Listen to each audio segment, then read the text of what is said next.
Marcelo Henrique Santos segurava uma fotografia antiga com as mãos firmes, enquanto flashes explodiam ao seu redor. Lá estava ele de smoking, no tapete vermelho em que ele era o centro das atenções. Ele já estava acostumado com toda essa atenção. Afinal, ele se tornou o maior jogador de futebol da sua geração e vivia cercado pelos holofotes. Mas nessa noite, tudo estava diferente. Não era o atleta quem estava ali.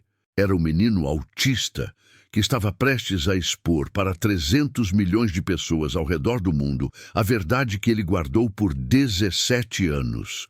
A fotografia em suas mãos mostrava uma criança de 3 anos com olhos assustados, vestindo uma camisa amarela, pequena demais. O menininho não estava sorrindo, apenas olhava para algo fora do quadro, como se tentasse entender um mundo que nunca fazia sentido para ele. Nesse momento, o diretor do filme, que estava prestes a revelar o segredo que mudaria sua vida para sempre, tocou levemente o ombro de Marcelo e perguntou se ele tinha certeza absoluta de que queria expor aqueles nomes. O que viria depois não tinha mais volta. Mas Marcelo, sem desviar os olhos da fotografia, respondeu com voz firme que o mundo precisava saber exatamente quem Eduardo e Gabriela Santos eram, o que fizeram e quanto receberam para isso. E que ele estava mais preparado para aquele momento do que para qualquer partida de futebol que já jogou. Esta é a história de Marcelo, do menino autista que foi tratado como mercadoria descartável, e de como ele transformou uma história de abandono e traição num legado de amor e esperança para outros iguais a ele, e como a conta sempre chega para aqueles que fazem o mal. Se você acredita que toda criança merece amor e proteção, já se inscreve aqui no canal e ativa o sininho. Todos os dias temos novas histórias de superação que vão te emocionar. Vamos descobrir juntos como Marcelo usou sua glória para expor a verdade que seus pais biológicos esconderam por quase 2 décadas. Mas para entender essa história e a reviravolta que destruiu a vida dos pais que o venderam, precisamos voltar 20 anos no tempo. Precisamos conhecer Eduardo e Gabriela Santos quando ainda viviam uma vida comum no Rio de Janeiro. Tijuca, Rio de Janeiro. Março de 2005. Eduardo Augusto Santos tinha 32 anos quando seu filho nasceu. Trabalhava no Banco do Brasil havia 8 anos e ocupava cargo de gerente assistente. Ganhava R$ 6.000 por mês. Usava terno cinza todos os dias, cabelo penteado com gel, sapatos sempre engraxados. Gostava de dizer aos colegas que um dia seria gerente geral, que um dia teria escritório com vista, que um dia seu sobrenome significaria alguma coisa. Gabriela Cristina Santos tinha 30 anos. Vendia roupas na Renner do Shopping Tijuca desde os 23. Conhecia cada modelo de calça jeans do estoque, sabia exatamente como convencer uma cliente indecisa a comprar 3 peças em vez de uma. Ganhava R$ 3.000 por mês.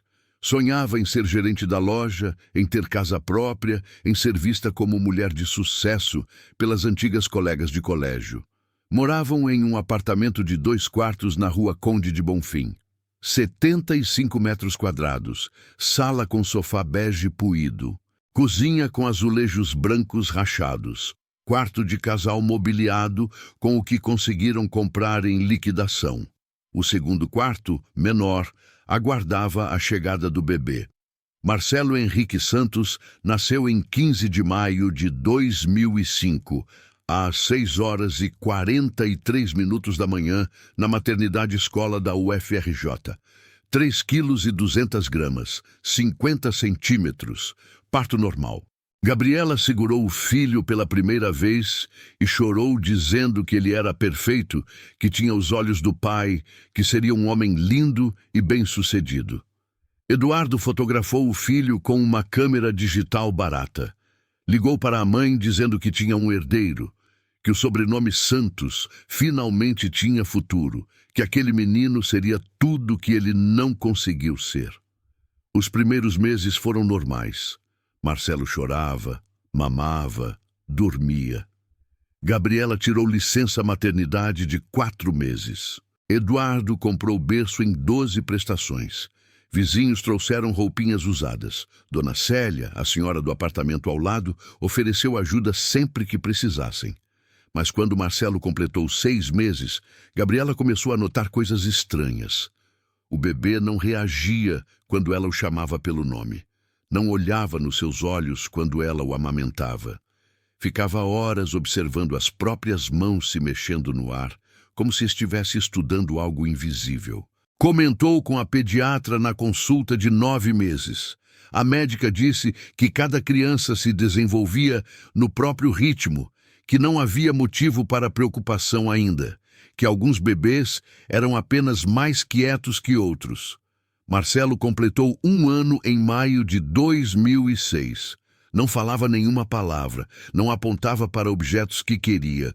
Quando Eduardo chegava do trabalho e o chamava dizendo "Cadê meu campeão?", o menino não virava a cabeça. Continuava girando as rodinhas de um carrinho de brinquedo no chão, sempre as mesmas rodinhas, sempre o mesmo movimento repetitivo. Eduardo começou a ficar irritado. Dizia a Gabriela que aquilo não era normal, que filho de gerente de banco tinha que ser esperto, que o menino precisava ser inteligente para ter futuro. Gabriela defendia o filho, dizendo que ele era apenas tímido, que logo começaria a falar, que Eduardo estava cobrando demais de uma criança tão pequena. Aos 18 meses, em novembro de 2006, Gabriela levou Marcelo a neurologista infantil por insistência da pediatra. A médica aplicou testes que Gabriela não entendia completamente. Pediu que voltassem em 2 meses com o pai presente. A consulta de retorno aconteceu em janeiro de 2007. Eduardo tirou a manhã de folga do banco. Gabriela faltou no trabalho.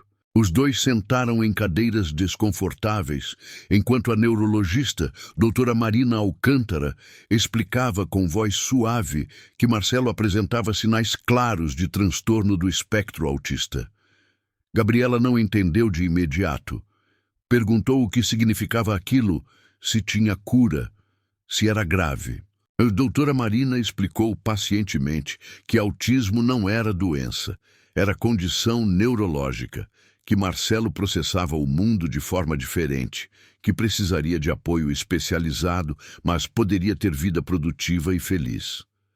Eduardo ficou em silêncio por longos segundos. Depois perguntou em tom seco se aquilo significava que o filho era deficiente mental. A médica corrigiu imediatamente dizendo que não, que muitas pessoas autistas tinham inteligência normal ou acima da média, que o problema estava na comunicação social e em certos padrões de comportamento. Gabriela começou a chorar. Perguntou entre soluços se tinha sido culpa dela, se tinha feito algo errado durante a gravidez, se tinha comido algo que não devia. A doutora Marina segurou a mão dela e explicou que não havia culpa, que autismo tinha causas genéticas complexas, que ninguém poderia ter previsto ou prevenido. Eduardo levantou bruscamente, disse que precisava voltar ao trabalho. Saiu do consultório sem olhar para trás. Gabriela ficou mais 20 minutos recebendo orientações sobre terapias, sobre escolas especializadas, sobre grupos de apoio. Anotou tudo em caderneta com mão trêmula. Agradeceu mecanicamente. Pegou Marcelo no colo e foi embora. No caminho de volta para casa, dentro do ônibus lotado, Gabriela olhou para o filho que brincava com a etiqueta da própria camisa, girando o tecido entre os dedos sem parar. Pensou em como explicaria aquilo para a mãe dela, para as amigas, para as colegas de trabalho, que sempre perguntavam como estava o bebê. Sentiu vergonha pela primeira vez. Vergonha profunda, visceral, que nasceu no estômago e subiu até a garganta como ácido. Aquela noite, Eduardo chegou em casa às 10 horas. Trazia cheiro de bar no hálito, sentou no sofá e ficou em silêncio por muito tempo. Gabriela preparou um jantar que nenhum dos dois comeu. Às 11h30, ele finalmente falou. Disse que não estava preparado para ter filho com problema. Disse que imaginou um futuro diferente. Disse que às vezes a vida não dava o que a gente merecia. Gabriela tentou argumentar que o filho não tinha problema. Tinha apenas um jeito diferente de ser. Eduardo riu amargo. Perguntou como ela explicaria isso para o chefe dele, para a família, para os vizinhos. Perguntou se ela tinha ideia de quanto custava tratamento especializado, se ela achava que daria conta de trabalhar e cuidar de criança que exigia atenção constante. A discussão durou até meia-noite. Marcelo dormia no quartinho, alheio ao futuro que estava sendo decidido na sala ao lado. Os meses seguintes foram marcados por tensão crescente. Gabriela levou Marcelo à fonoaudióloga e terapeuta ocupacional, a psicóloga especializada. Eduardo reclamava do gasto. Dizia que estava jogando dinheiro fora, que nada daquilo adiantava, que o menino continuava igual. Gabriela tentava esconder o filho quando recebia visitas. Inventava que ele estava dormindo, que estava na casa da avó, que não estava se sentindo bem. Quando vizinhas perguntavam sobre o desenvolvimento dele, ela mentia, dizendo que estava tudo ótimo, que logo começaria a falar, que era só questão de tempo. No trabalho, colegas mostravam fotos de filhos brincando, falando, sorrindo. Gabriela mostrava foto antiga de Marcelo bebê. Quando perguntavam se ele já falava, ela mudava de assunto rapidamente. Eduardo parou de levar o filho ao clube no fim de semana. Dizia que não queria ouvir comentários de conhecidos, que era humilhação ter que explicar por que o menino de 2 anos não brincava com outras crianças, porque ficava sozinho girando roda de carrinho sem parar. Em julho de 2007, Marcelo completou 2 anos. Não houve festa. Gabriela comprou um pequeno bolo na padaria. Ela, Eduardo e o menino ficaram sozinhos no apartamento. Cantaram parabéns sem convicção. Marcelo não apagou a velhinha, não demonstrou interesse no bolo. Continuou alinhando carrinhos de brinquedo em fila perfeita no chão, como fazia todos os dias. Naquela noite, depois que Marcelo dormiu, Gabriela chorou no banheiro com a torneira aberta para Eduardo não ouvir. Pensou em como a vida tinha sido cruel com ela. Pensou em como seria bom se o filho fosse normal. Pensou pela primeira vez que talvez teria sido melhor se Marcelo nunca tivesse nascido. Era exatamente esse tipo de pensamento que Eduardo vinha cultivando há meses. Pensamento sombrio que crescia como erva daninha, tomando espaço onde antes havia amor, ou pelo menos responsabilidade. Em setembro de 2007, Eduardo passou a usar o computador do banco durante horário de almoço para pesquisar coisas que não deveria, fóruns obscuros, sites internacionais com domínios estranhos, anúncios codificados sobre soluções para famílias em dificuldade. Foi assim que descobriu sobre adoção internacional. Não era exatamente adoção, era outra coisa. Algo que acontecia nas sombras da internet primitiva de 2007, em salas de chat criptografadas, em e-mails com remetentes fantasmas. Uma noite de outubro, Eduardo mostrou o computador para Gabriela. Ela leu as informações na tela com expressão horrorizada. Perguntou se ele estava louco, se estava sugerindo o que ela achava que estava sugerindo. Eduardo fechou o laptop sem pressa. Disse apenas que estava mostrando possibilidades, que não custava nada pensar, que às vezes as pessoas precisavam tomar decisões difíceis pelo bem de todos. Gabriela não dormiu naquela noite. Ficou olhando o teto enquanto ouvia a respiração lenta de Eduardo ao lado. Pensou em como seria ter vida normal novamente, sem terapias, sem olhares de pena das pessoas, sem vergonha constante. Pensou em quanto dinheiro economizariam.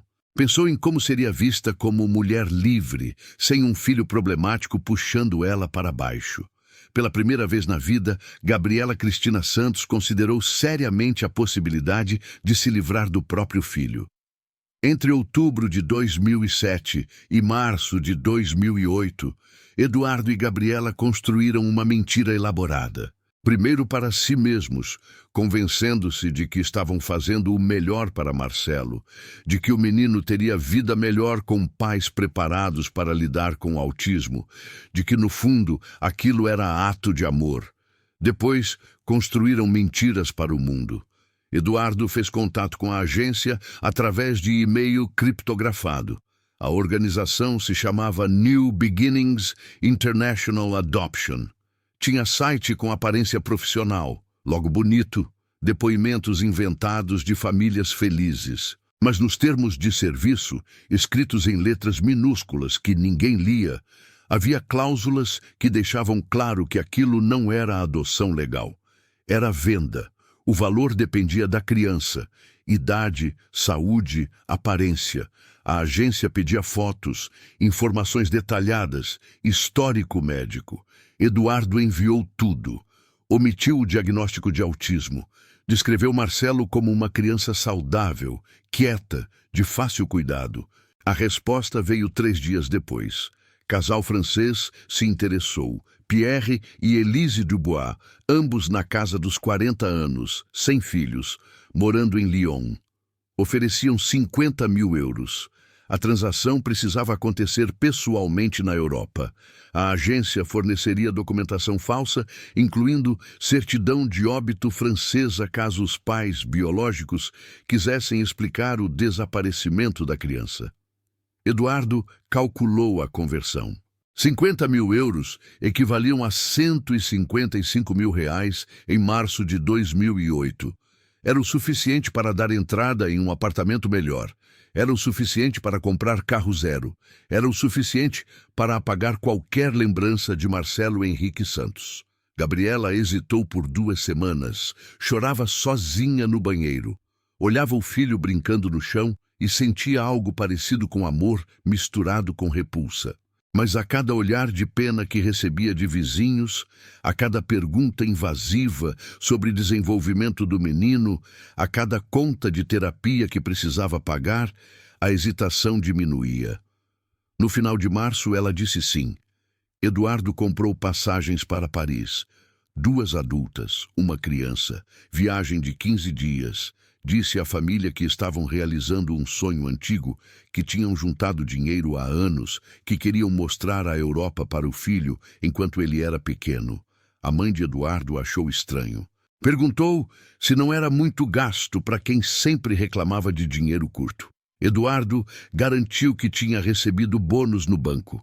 A mãe não insistiu. Embarcaram em 10 de abril de 2008, voo da Air France às 11 da noite. Marcelo chorou durante a decolagem por causa da pressão nos ouvidos. Gabriela o acalmou dizendo que logo passaria, que logo estaria tudo bem. Ela não acreditava nas próprias palavras. Chegaram a Paris em 11 de abril pela manhã. Pegaram um trem para Lyon no mesmo dia. A agência havia reservado um quarto no Hotel Mercure, quarto 304, com vista para o Rio Ródano. Eduardo pagou em dinheiro. O encontro estava marcado para 12 de abril, 10 horas da manhã. Naquela manhã, Gabriela deu banho em Marcelo pela última vez. Vestiu nele camisa amarela que a avó tinha dado de presente. Penteou o cabelo dele com cuidado. O menino a deixou fazer tudo sem reclamar, como sempre deixava, porque não gostava de confronto, de barulho, de mudanças bruscas. Às 9h50, bateram na porta. Eduardo abriu. Pierre e Elise Dubois estavam no corredor. Ele era alto, cabelos grisalhos, mãos grandes. Ela era baixa, olhos azuis claros, sorriso nervoso. Falavam português quebrado com sotaque forte. Entraram no quarto. Pierre se ajoelhou na frente de Marcelo e disse bonjour petit com voz suave.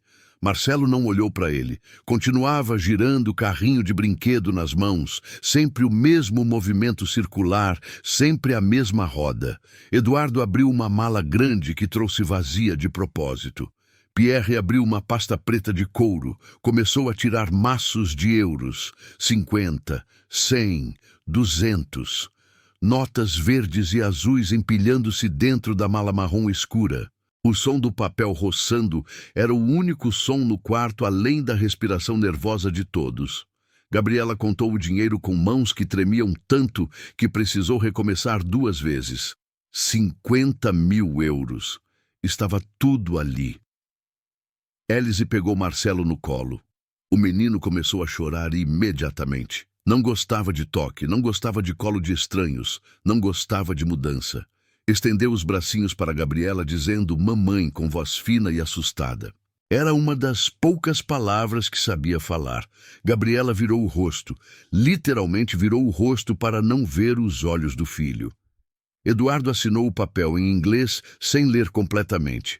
Seu nome em letra cursiva tremida no fim do documento. Gabriela assinou também.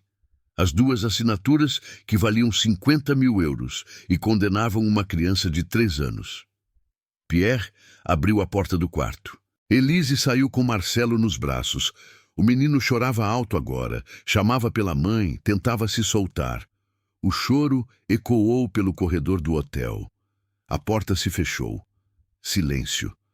Eduardo olhou para a mala cheia de dinheiro. Gabriela olhou para as próprias mãos vazias. Por 30 segundos, nenhum dos dois falou nada. Então Gabriela disse com voz sem emoção que precisavam terminar aquilo logo. Eduardo concordou. Chamou pelo telefone do quarto o representante da agência que estava aguardando no saguão. O homem magro de terno preto subiu em 5 minutos. Trazia envelope grosso. Dentro havia certidão de óbito francesa falsa. Marcelo Henrique Santos, nascido em 15 de maio de 2005, falecido em 12 de abril de 2008 por afogamento acidental no rio Sena, Paris. Corpo não recuperado. Caso encerrado pelas autoridades francesas. O homem explicou em português fluente que aquele documento seria aceito no Brasil para fins de registro. Que Eduardo e Gabriela deveriam contar que estavam passeando próximo ao rio, que o filho escapou da mão deles por segundos, que a correnteza era muito forte, que não houve tempo de fazer nada. Garantiu que a história era perfeita, que tragédias assim aconteciam todos os anos em Paris, que ninguém questionaria. Entregou também cartão com número de telefone. Disse que se alguém investigasse, deveriam ligar imediatamente. Garantiu que a agência tinha advogados na França e no Brasil prontos para resolver qualquer problema. Eduardo pagou 5 mil euros extras pelo pacote de documentação. Guardou o cartão na carteira. O homem saiu sem se despedir. Gabriela sentou na cama, olhou pela janela para o rio lá embaixo. Imaginou como seria se a história fosse verdadeira, se Marcelo realmente tivesse morrido, se ela estivesse realmente de luto. Tentou sentir algo, qualquer coisa, mas só sentia vazio. Eduardo fechou a mala com 50 mil euros e a trancou com um cadeado. Disse a Gabriela que ainda tinham 13 dias de viagem pela frente, que precisavam fazer parecer real, que precisavam visitar pontos turísticos, tirar fotos, comprar lembrancinhas, que precisavam construir memórias de uma viagem que se transformou em tragédia. Rio de Janeiro, 27 de abril de 2008. Eduardo e Gabriela desceram do táxi na rua Conde de Bonfim às 3 da tarde. Carregavam malas pesadas e expressões cuidadosamente preparadas de tristeza profunda. A mãe de Eduardo estava esperando na porta do prédio com lágrimas nos olhos. Abraçou os dois dizendo que tinha orado tanto para que a notícia não fosse verdade, que não conseguia acreditar que o neto estava morto. Gabriela chorou nos braços da sogra. Eram lágrimas reais, mas não de luto. Eram lágrimas de culpa misturadas com alívio. Eduardo manteve o rosto sério. Disse com voz controlada que precisavam subir para o apartamento, que precisavam descansar, que tinham vivido pesadelo dos quais não conseguiam acordar. Dona Célia, a vizinha do apartamento ao lado, saiu no corredor quando ouviu as vozes. Abraçou Gabriela e disse que estava rezando pela família, que era tragédia terrível, que não conseguia imaginar a dor de perder um filho tão pequeno. Gabriela agradeceu com voz embargada. Disse que Deus tinha seus planos, que precisava ter fé, que aos poucos iria aprender a viver com a perda. Dona Célia olhou nos olhos de Gabriela por segundos demais. Havia algo naquele olhar que não era apenas solidariedade, era desconfiança. Mas a vizinha não disse nada. Apenas apertou a mão de Gabriela com força e voltou para o próprio apartamento. Nos dias seguintes, Eduardo e Gabriela contaram a história dezenas de vezes. Para a família, para amigos, para colegas de trabalho. Sempre a mesma versão ensaiada. Estavam passeando na margem do rio Sena no final da tarde de 12 de abril. Marcelo estava ao lado deles, segurando a mão da mãe. De repente, viu um pato nadando no rio e soltou a mão dela. Correu em direção à água. Tudo aconteceu em segundos. Eduardo tentou pegar o filho, mas o menino já tinha caído. A correnteza era forte. Levou o corpo antes que qualquer um pudesse fazer algo. A polícia francesa buscou por 3 dias. Encontraram apenas o sapato de Marcelo na margem, 500 metros rio abaixo. Disseram que era comum o corpo não ser recuperado, que o Sena era profundo e traiçoeiro, que lamentavam muito, mas não havia mais nada a fazer. Gabriela mostrava a certidão de óbito francesa para quem quisesse ver. O papel parecia oficial. Tinha selo, assinatura de autoridade francesa, data, causa da morte. Ninguém questionou a autenticidade. Por que questionariam?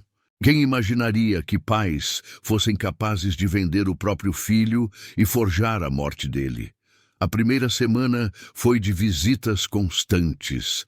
Parentes traziam comida, amigas abraçavam Gabriela e choravam juntas, padres ofereciam orações. Eduardo aceitava tudo com humildade performática. Gabriela chorava nos momentos certos, permanecia em silêncio nos momentos apropriados. Mas quando todos iam embora, quando a porta se fechava e os dois ficavam sozinhos no apartamento vazio, havia apenas silêncio pesado. Nenhum choro de criança, nenhum barulho de carrinho girando no chão, nenhum pequeno Marcelo alinhando brinquedos em fila perfeita. Apenas os 50 mil euros escondidos em cofre que Eduardo alugou em nome falso.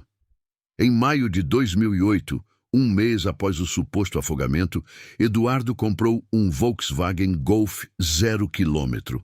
Prata. Rodas de liga leve. Som original. 45 mil reais à vista. Disse aos colegas do banco que tinha economizado por anos, que era presente para si mesmo depois da tragédia, que precisava de algo bom na vida. Em julho, ele e Gabriela deram entrada em um apartamento de 3 quartos em Botafogo. 60 metros quadrados, vista para a montanha, 80 mil reais de entrada. Financiaram o restante em 15 anos. Disseram à família que Eduardo tinha recebido promoção, que Gabriela estava ganhando mais comissões, que estavam tentando recomeçar a vida em lugar novo, longe das memórias dolorosas da Tijuca. A mãe de Eduardo achou esquisito.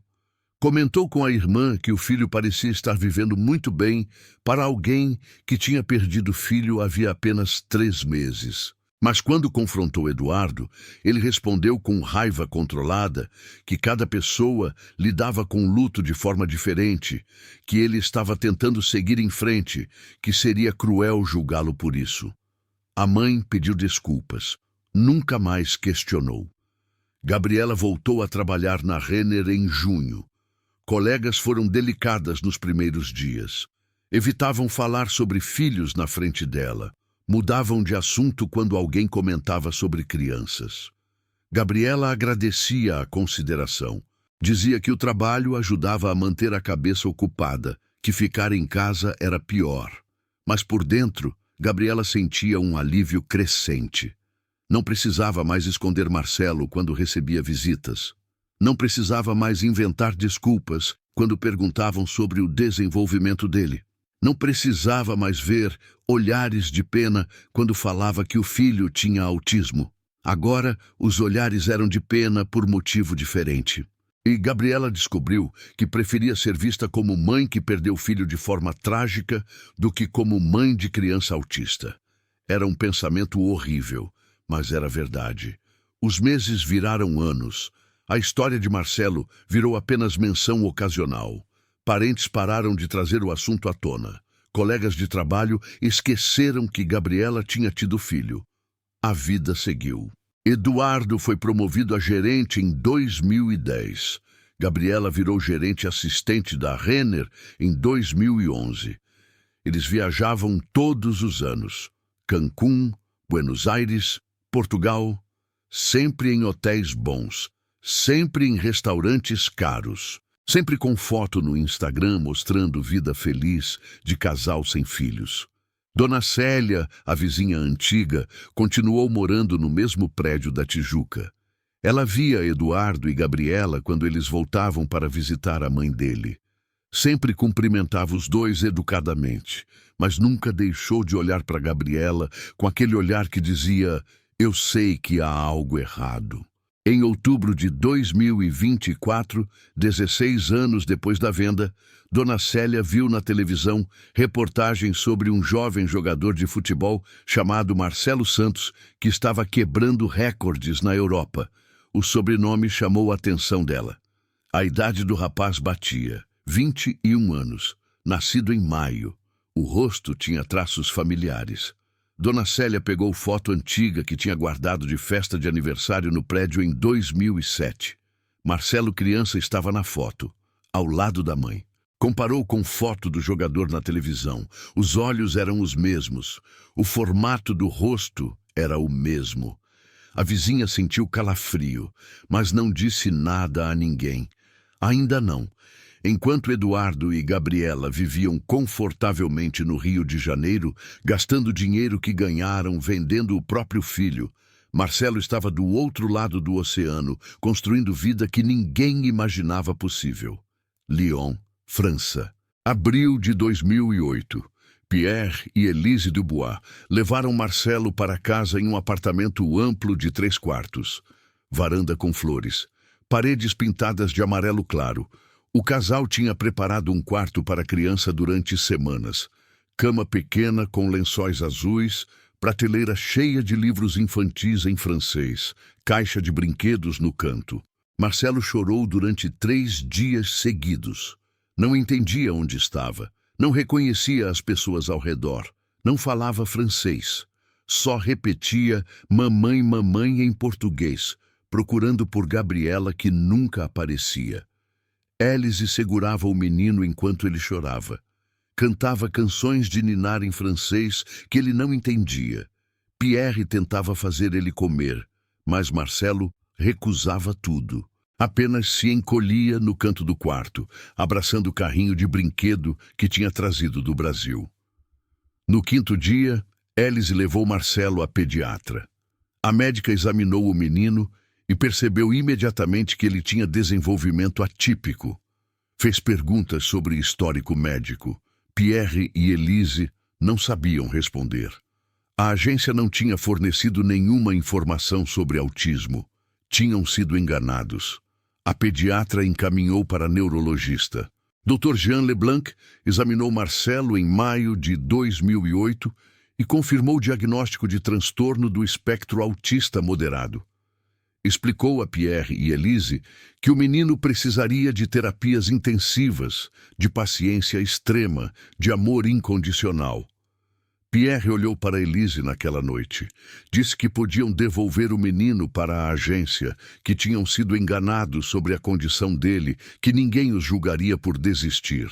Elise olhou para Marcelo, que dormia encolhido na cama nova, abraçando o carrinho velho. Respondeu que não devolveriam nada, que aquela criança já tinha sido abandonada uma vez, que não seria abandonada novamente, que aprenderiam a ser pais do jeito que fosse necessário. Pierre concordou em silêncio. Nos meses seguintes, Marcelo começou terapias. A fonoaudióloga francesa ensinou as primeiras palavras em um novo idioma. A terapeuta ocupacional trabalhou questões sensoriais. Psicóloga especializada em autismo ajudou com ansiedade e adaptação. Élise parou de trabalhar como professora para se dedicar integralmente a Marcelo. Pierre, engenheiro em uma empresa automotiva, reorganizou horários para estar mais em casa. Os dois aprenderam sobre autismo, leram livros, participaram de grupos de apoio, transformaram a casa inteira para acomodar as necessidades sensoriais do menino. Marcelo começou a confiar neles lentamente. Em julho de 2008, 3 meses após chegar na França, ele chamou Élise de mamã pela primeira vez. Ela chorou de alegria. Em setembro, Marcelo entrou em uma escola especializada para crianças autistas.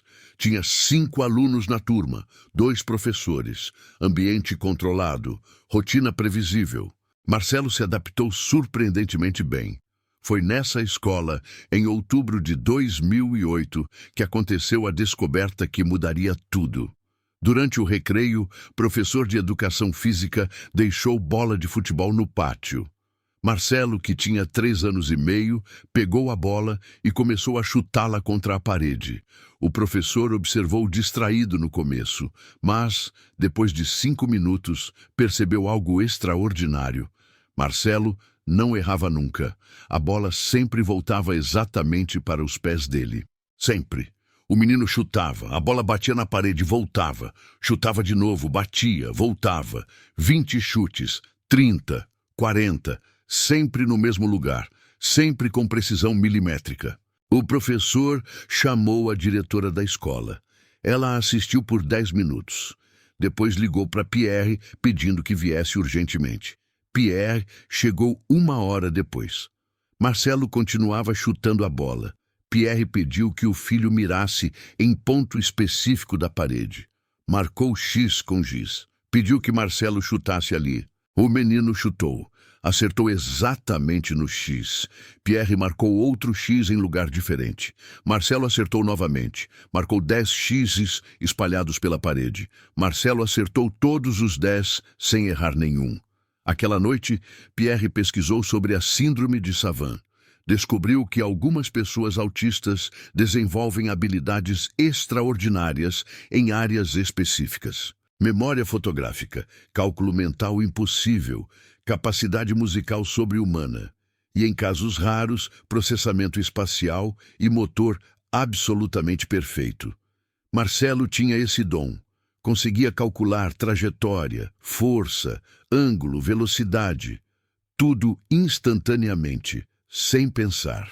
Como se o cérebro dele processasse física em nível que cérebros normais não conseguiam. Pierre mostrou vídeos de Marcelo para um amigo que tinha trabalhado como scout de futebol. O amigo assistiu em silêncio. Depois disse uma frase que Pierre nunca esqueceria. Esse menino vai jogar na seleção francesa um dia. Em janeiro de 2009, com apenas 3 anos e 8 meses, Marcelo começou treinos na academia infantil do Olympique Lyonnais. Era absurdamente jovem para o programa oficial, mas o treinador Laurent Mercier abriu exceção após ver a demonstração das habilidades do menino. Marcelo treinava 2 vezes por semana, apenas exercícios básicos, controle de bola, chute, passe. Mas a evolução era meteórica. Em 6 meses, estava fazendo coisas que crianças de 8 anos não conseguiam. Aos 5 anos, Marcelo marcou 83 gols na temporada da categoria infantil. A mídia francesa começou a notar. Pequenas reportagens sobre prodígio autista que jogava futebol como gênio. Aos 8 anos, scouts de Barcelona, Real Madrid e Manchester United apareceram em Lyon para assistir aos treinos dele. Ofereceram contratos milionários. Pierre e Élise recusaram todos. Disseram que Marcelo ficaria em Lyon até estar pronto emocionalmente para a mudança maior. Aos 10 anos, a primeira grande reportagem. O canal francês France 3 fez um documentário de 20 minutos sobre Marcelo. Mostraram treinos, entrevistaram Pierre e Élise, explicaram sobre autismo e síndrome de Savant. O vídeo viralizou. 5 milhões de visualizações em uma semana.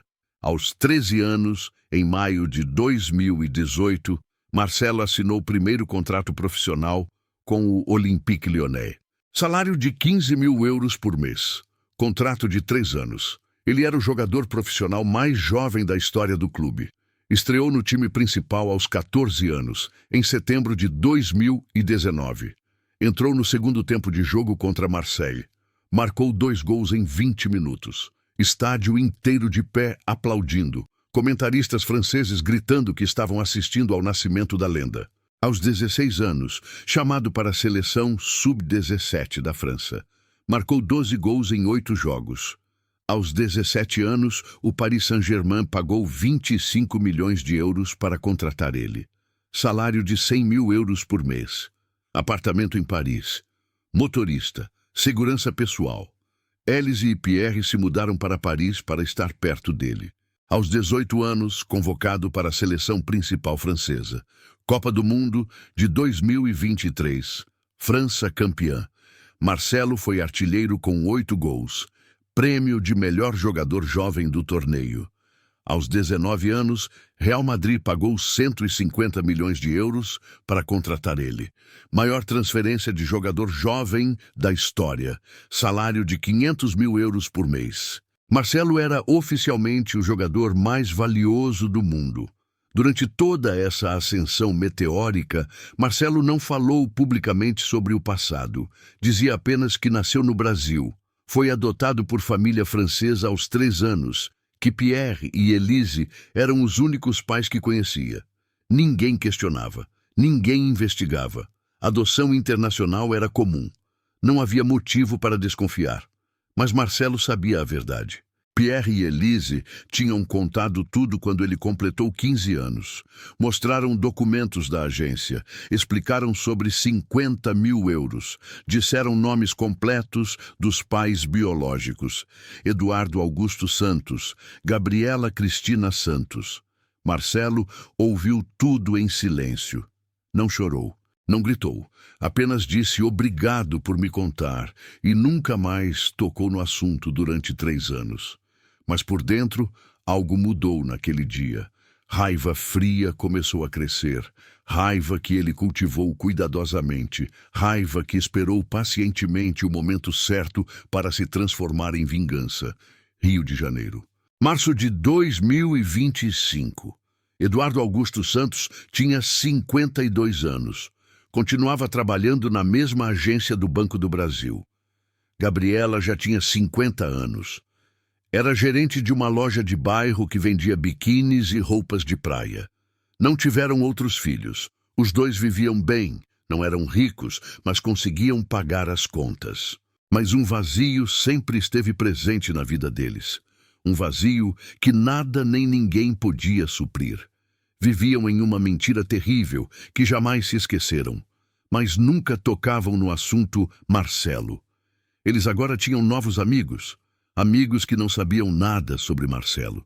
E para todos os efeitos, Eduardo e Gabriela eram um casal sem filhos que tinha perdido um bebê em acidente trágico 17 anos atrás. A história estava enterrada, ou pelo menos eles achavam que estava. Na tarde de 15 de março de 2025, Eduardo chegou em casa do trabalho às 6h30. Gabriela estava na cozinha preparando o jantar. A televisão da sala estava ligada no canal Globo News. Eduardo foi tomar banho. Quando voltou, ainda de roupão, sentou no sofá e pegou o controle remoto para mudar de canal. Mas antes que apertasse o botão, a apresentadora da Globo News começou a falar sobre futebol. Uma reportagem especial sobre Marcelo Santos, o jogador brasileiro que brilhava na Europa, estava sendo exibida. Eduardo ia mudar de canal quando ouviu o sobrenome. Santos. Pausou. Olhou para a tela. A imagem mostrava um jovem de 20 anos com o uniforme do Real Madrid, cabelo preto, olhos castanhos. Estrutura facial que fez Eduardo sentir calafrio imediato. O repórter explicou que Marcelo nasceu no Rio de Janeiro em maio de 2005. Foi adotado por uma família francesa aos 3 anos, tinha autismo e se tornou o maior jogador de futebol de sua geração. Eduardo soltou o controle remoto, caiu no chão de carpete bege. Gabriela saiu da cozinha perguntando o que tinha acontecido. Eduardo apenas apontou para a televisão. Gabriela olhou, viu o rosto do rapaz, viu a data de nascimento, viu as palavras adotado aos 3 anos por uma família francesa. Ela sentou devagar no sofá ao lado de Eduardo. Os dois assistiram à reportagem em silêncio absoluto. O repórter mostrava vídeos de Marcelo jogando, gols impossíveis, Dribles que desafiavam física, precisão que não parecia humana. Mostrava também entrevista com Pierre e Elise Dubois, pais adotivos. Eles falavam em francês com legendas em português.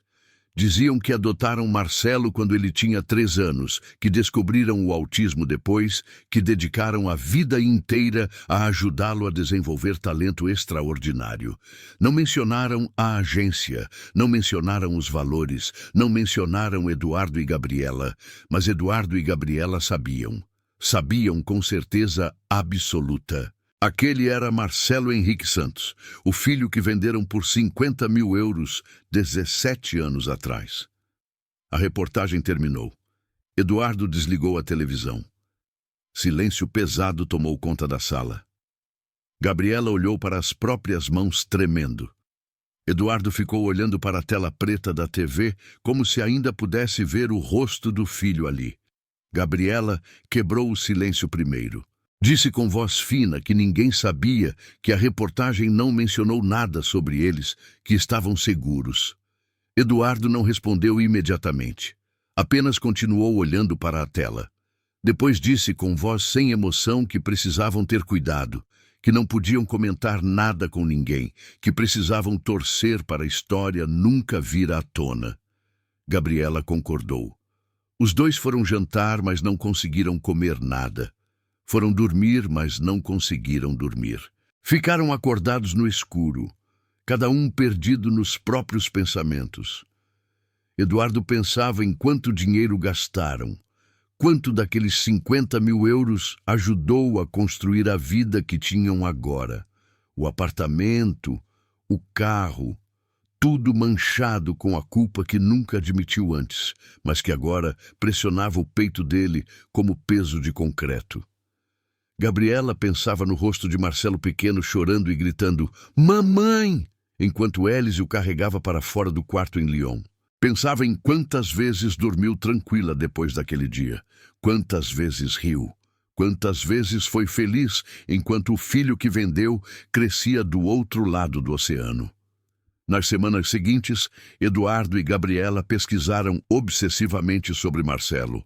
Assistiram todas as reportagens, leram todas as entrevistas, seguiram a conta dele no Instagram que tinha 80 milhões de seguidores.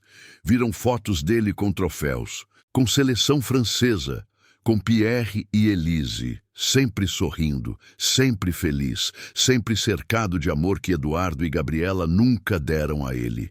Em abril de 2025, Marcelo anunciou em entrevista coletiva que estava criando um instituto internacional para desenvolver talentos de crianças autistas. Instituto Espectro Genial. Investimento inicial de 10 milhões de euros do próprio bolso. Sede em Lyon. Unidades planejadas para 20 países, incluindo o Brasil. Eduardo viu a entrevista e sentiu algo estranho no peito. Orgulho, remorso, talvez mistura dos dois. Gabriela assistiu calada.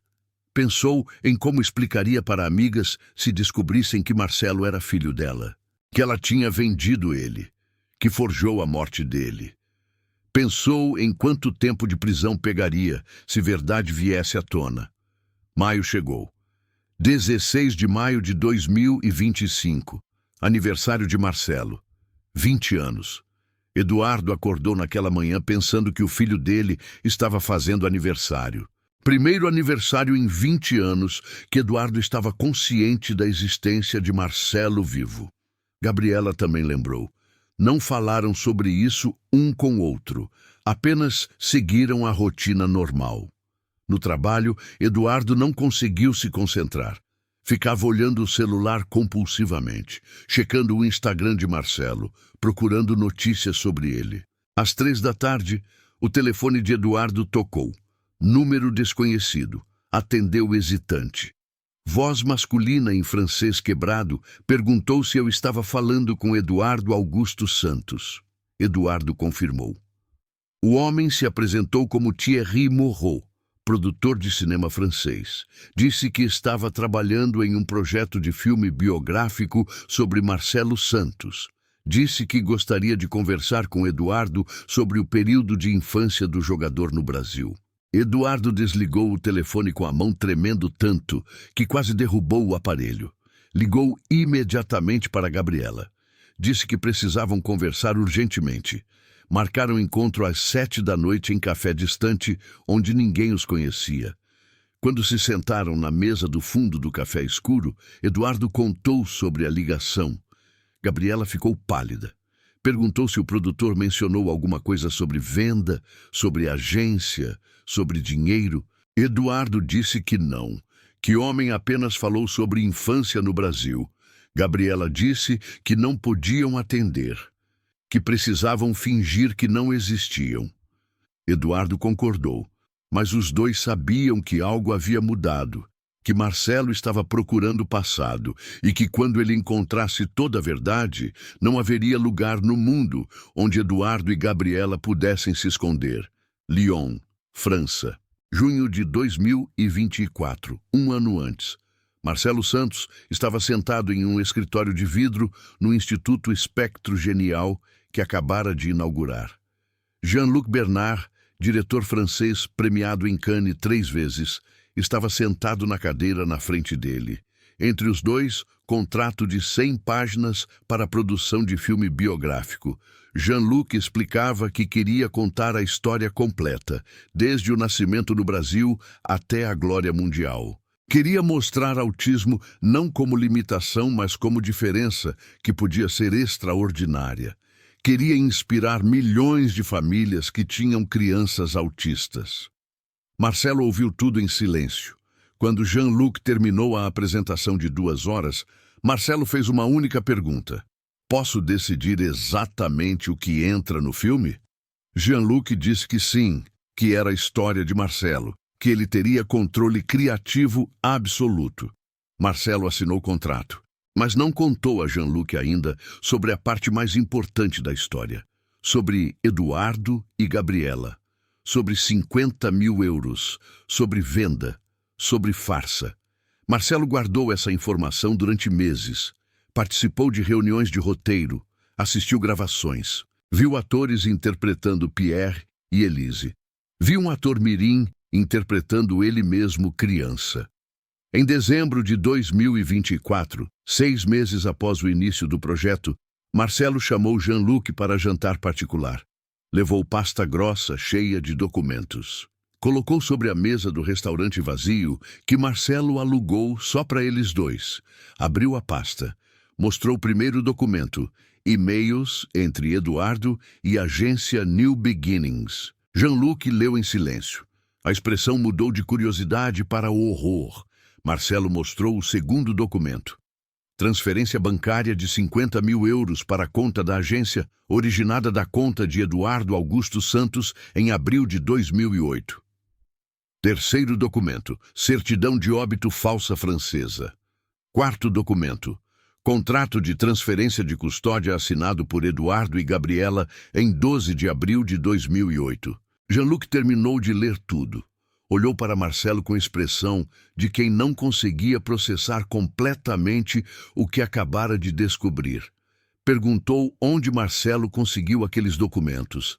Marcelo explicou que pagou investigadores particulares durante 3 anos, que rastrearam a agência New Beginnings, que agora estava fechada, mas que tinha deixado rastros digitais, que encontraram backup de servidor com todos os contratos, todos os e-mails, todas as transações, que tudo era real, verificado, incontestável.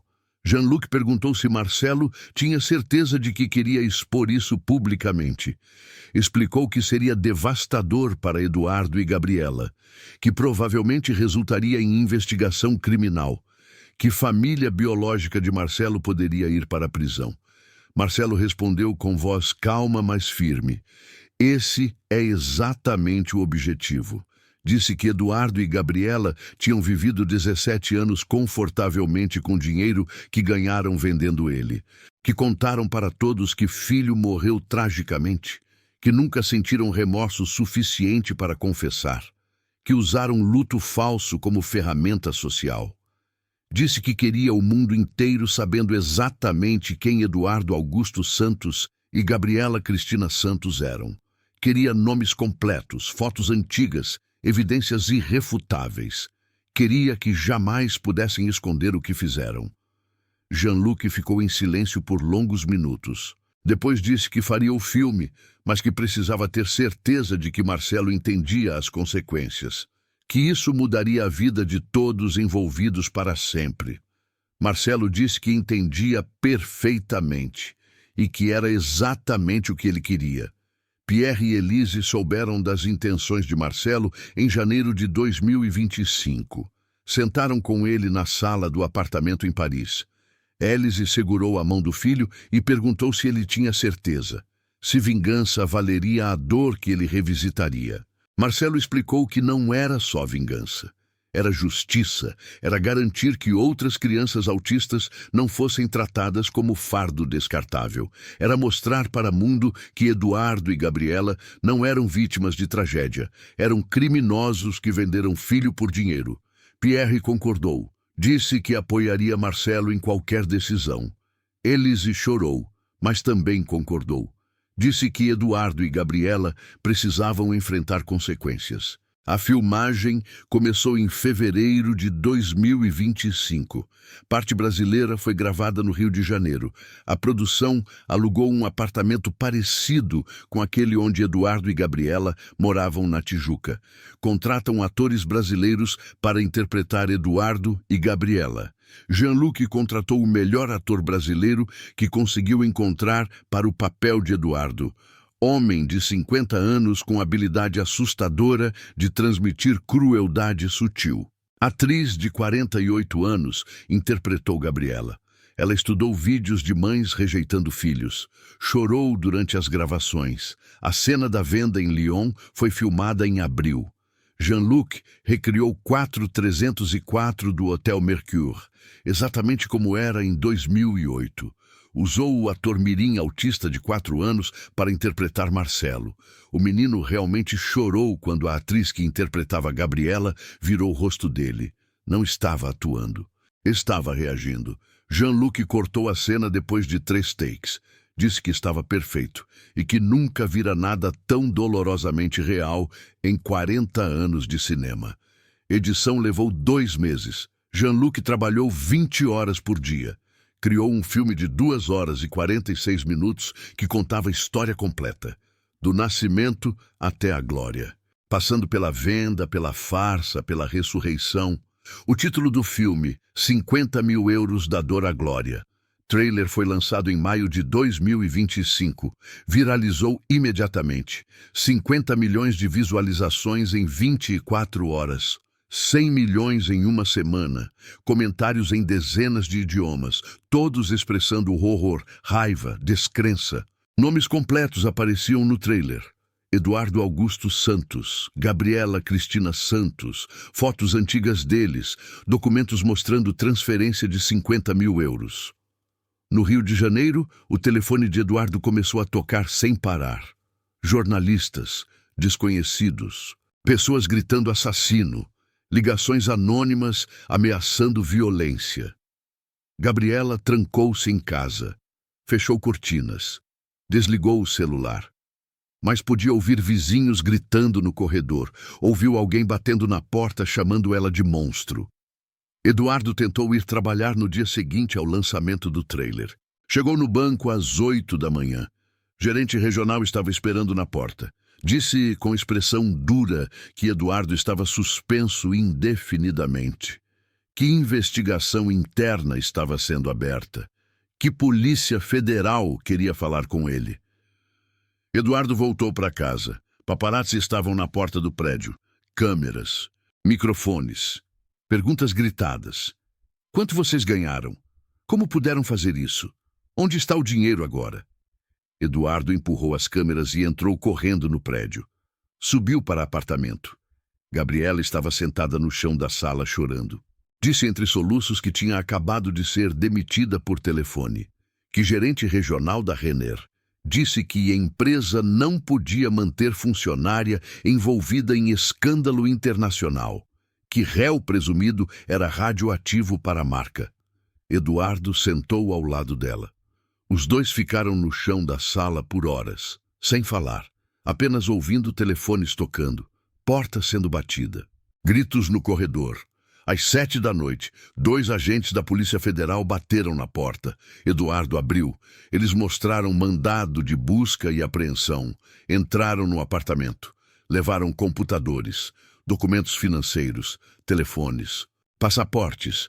Disseram que Eduardo e Gabriela estavam sendo investigados por tráfico de pessoas, que deveriam contratar advogados, que provavelmente seriam indiciados em dias. Saíram levando 3 caixas de evidências. Eduardo fechou a porta. Gabriela olhou para ele. Perguntou o que fariam agora. Eduardo não tinha resposta. Cannes, França. 15 de maio de 2025. Retorno à cena inicial. Marcelo entrou no teatro seguido por milhares de flashes. Pierre e Elise entraram com ele. Jean-Luc Bernard subiu ao palco. Festival de Cannes, competição principal. 3.000 pessoas na plateia. Transmissão ao vivo para 300 milhões de pessoas ao redor do mundo. O filme começou. Durante 2 horas e 46 minutos, o mundo assistiu à história completa. Viu Eduardo e Gabriela rejeitando o filho. Viu uma agência clandestina. Viu 50 mil euros mudando de mãos. Viu Marcelo chorando mamãe, mamãe, enquanto era levado embora. Viu certidão de óbito falsa. Viu Eduardo e Gabriela vivendo confortavelmente com o dinheiro da venda. E viu Marcelo crescendo, descobrindo talento, treinando obsessivamente, tornando-se lenda, criando instituto, ajudando milhares. Quando o filme terminou, o teatro ficou em silêncio por 15 segundos. Então aplausos explodiram. 3.000 pessoas de pé. Ovação de 12 minutos. Jean-Luc chorava. Pierre e Elise choravam. Marcelo manteve a expressão calma. Quando aplausos finalmente cessaram, Marcelo subiu ao palco. Segurou o microfone. Disse em francês que aquela era uma história verdadeira, que tudo que o mundo acabara de assistir realmente aconteceu, que Eduardo Augusto Santos e Gabriela Cristina Santos venderam o filho autista por 50 mil euros e depois forjaram a morte dele para esconder o crime. Disse que estava contando história não por vingança, mas para garantir que o mundo soubesse que crianças autistas eram preciosas, que mereciam amor, que jamais deveriam ser tratadas como fardo. A plateia aplaudiu novamente, desta vez com lágrimas. No Rio de Janeiro, Eduardo e Gabriela assistiam transmissão ao vivo pela internet.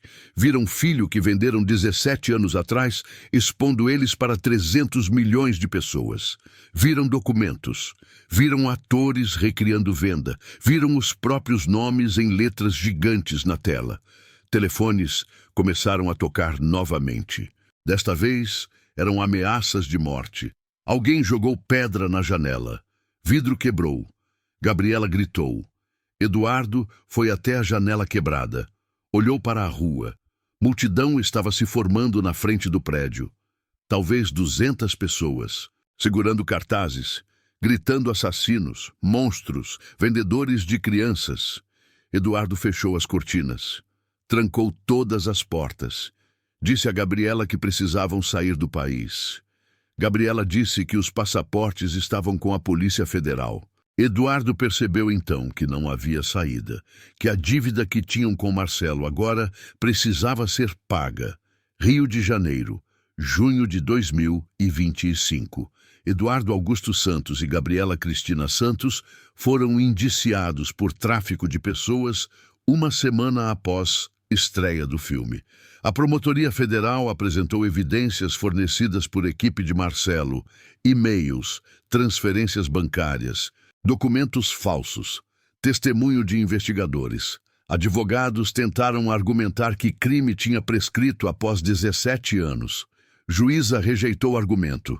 Disse que tráfico de crianças era crime hediondo, não prescrevia, e que farsa de morte configurava a ocultação de cadáver, mesmo sem corpo, o que renova prazo de prescrição.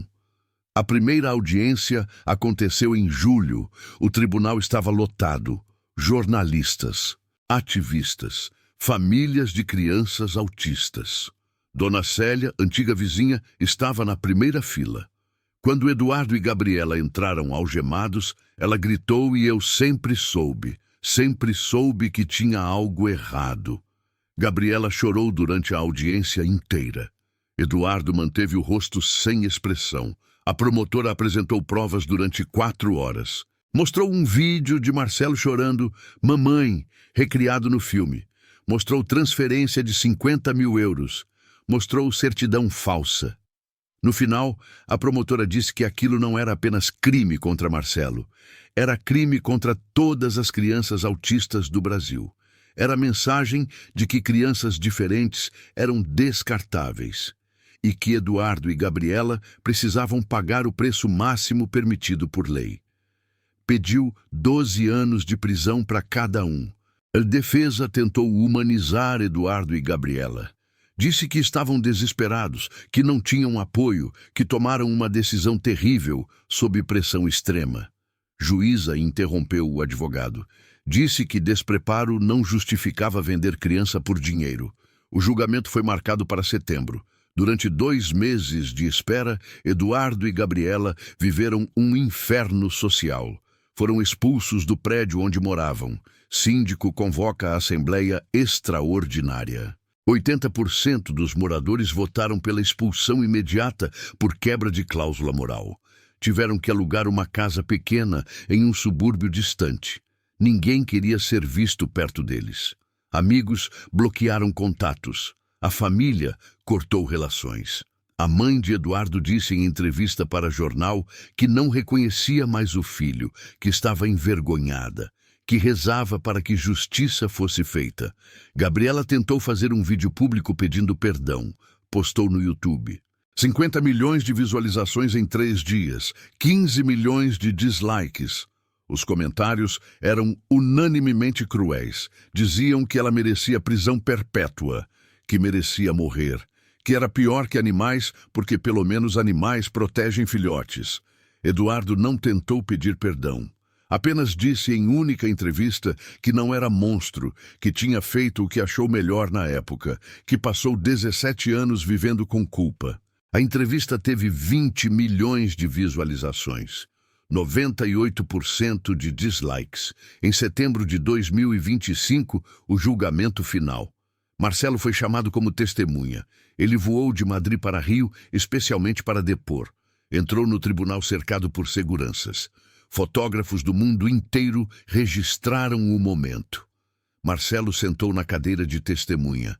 A promotora pediu que ele descrevesse como descobriu a verdade sobre a venda. Marcelo contou que Pierre e Elise revelaram tudo quando ele tinha 15 anos. Passou 5 anos pesquisando, juntando provas, preparando exposição. A promotora perguntou se ele queria vingança. Marcelo respondeu que queria justiça, que queria garantir que Eduardo e Gabriela não pudessem mais viver confortavelmente com dinheiro que ganharam vendendo ele. Advogado de defesa perguntou se Marcelo considerava perdoar pais biológicos. Marcelo olhou diretamente para Eduardo e Gabriela pela primeira vez. Disse com voz clara e firme: "Eu não tenho pais biológicos. Tenho apenas Pierre e Elise Dubois, que me deram amor que aquelas 2 pessoas nunca foram capazes de dar." Silêncio absoluto no tribunal. Juíza deu veredicto em outubro. Culpados, 12 anos de prisão para Eduardo. 12 anos para Gabriela. Regime fechado, sem direito a recurso em liberdade. Os 2 foram levados algemados.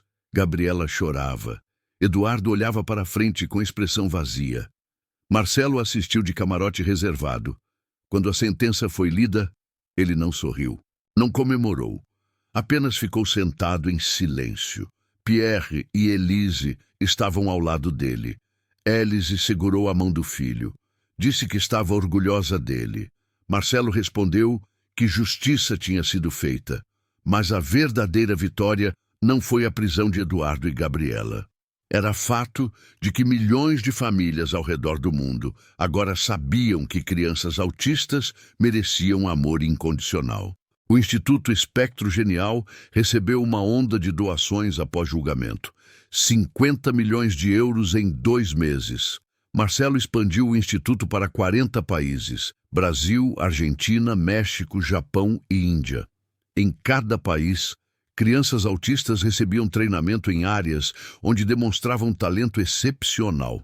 Em novembro de 2025, a primeira criança brasileira descoberta pelo Instituto fez estreia pública. Menina de 7 anos, chamada Ana Beatriz, de Recife. Autista não verbal. Tocava piano com perfeição absoluta. Deu um concerto no Teatro Municipal do Rio. 5.000 pessoas assistiram. Marcelo estava na primeira fila. Após o concerto, Marcelo subiu ao palco. Segurou a mão de Ana Beatriz. Disse para a plateia que aquela era a prova de que crianças como ele, como Ana, não eram fardo. Era presente que o mundo precisava aprender a valorizar. Plateia aplaudiu de pé durante 8 minutos. Marcelo encerrou falando diretamente para as câmeras que transmitiam o evento ao vivo. Eduardo Augusto Santos e Gabriela Cristina Santos tiveram vergonha de mim quando eu tinha 3 anos. Eles venderam um filho por 50.000 euros porque não conseguiam aceitar que eu era diferente. Mas eu quero que o mundo saiba algo importante. Eu não tenho vergonha de quem eu sou. Nunca tive. Nunca terei.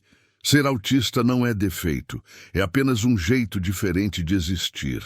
E se minha história puder ajudar uma única família a amar um filho autista em vez de rejeitá-lo, então tudo valeu a pena.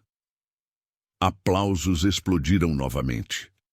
Se você acredita que toda criança merece amor incondicional, deixa seu like. Me conta nos comentários de onde você é. Inscreva-se no canal e ative o sininho para não perder histórias reais que vão te emocionar. E se conhece alguém que precisa ouvir a história de Marcelo, compartilhe esse vídeo. Vamos juntos mostrar que diferença não é defeito. Lyon, França, maio de 2035, 10 anos depois. Marcelo Santos tinha 30 anos. Ainda jogava futebol no mais alto nível. Tinha vencido 5 Champions League. 3 Copas do Mundo. Era considerado o maior jogador da história, mas o legado dele não estava em campo. Estava no Instituto Espectro Genial, que agora operava em 60 países. 80.000 crianças autistas tinham passado pelo programa. 2.000 se tornaram profissionais em áreas diversas: música, matemática, artes, esportes, programação. Eduardo morreu na prisão em 2033, infarto. Gabriela continuava cumprindo pena. Tinha mais 4 anos pela frente. Marcelo nunca visitou nenhum dos dois. Nunca respondeu cartas que Gabriela enviava. Nunca demonstrou interesse em reconciliação. Pierre e Elise estavam com 65 anos, aposentados. Moravam numa casa pequena em Lyon. Marcelo comprou mansão para eles, mas preferiram ficar na mesma casa onde criaram o filho. Na tarde de maio de 2035, Marcelo visitou um instituto em Lyon. Estava no ginásio assistindo treino de futebol de crianças autistas. Viu um menino de 4 anos chutando bola com precisão extraordinária, exatamente como ele fazia naquela idade. Marcelo se aproximou. Ajoelhou ao lado do menino. Perguntou em francês se ele conseguia ver onde a bola ia cair antes de chutar. O menino olhou para Marcelo sem fazer contato visual direto. Respondeu que sim, que via uma linha invisível no ar mostrando o caminho. Marcelo sorriu. Disse: "Você é especial, assim como eu." O menino finalmente olhou nos olhos dele. Perguntou: "Você também vê linhas?" Marcelo respondeu: "Eu vejo. E por causa dessas linhas, ajudei milhões de crianças como você a encontrar lugar no mundo." O menino sorriu pela primeira vez. Chutou a bola. Acertou exatamente onde mirava. Marcelo se levantou. Olhou ao redor do instituto. Viu dezenas de crianças treinando, pintando, calculando, criando. Pensou em Eduardo e Gabriela. Pensou em 50.000 euros. Pensou em tudo que perdeu e tudo que ganhou. E finalmente, pela primeira vez em 30 anos, Marcelo Santos sentiu paz completa.